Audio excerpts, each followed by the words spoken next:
La Corée du Nord a envoyé des forces militaires en Russie pour aider dans la guerre contre l'Ukraine.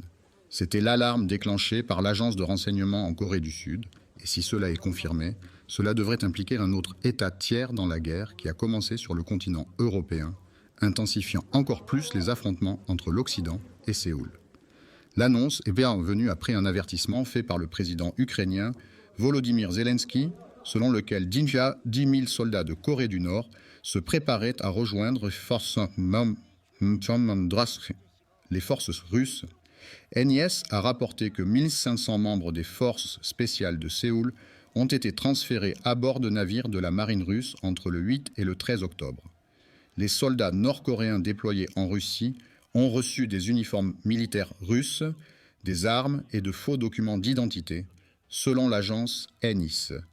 Selon le service sud-coréen, ils se trouvent actuellement dans des bases militaires à Vladivostok et dans d'autres lieux. On pense qu'ils seront déployés sur le champ de bataille ferré après avoir terminé leur entraînement.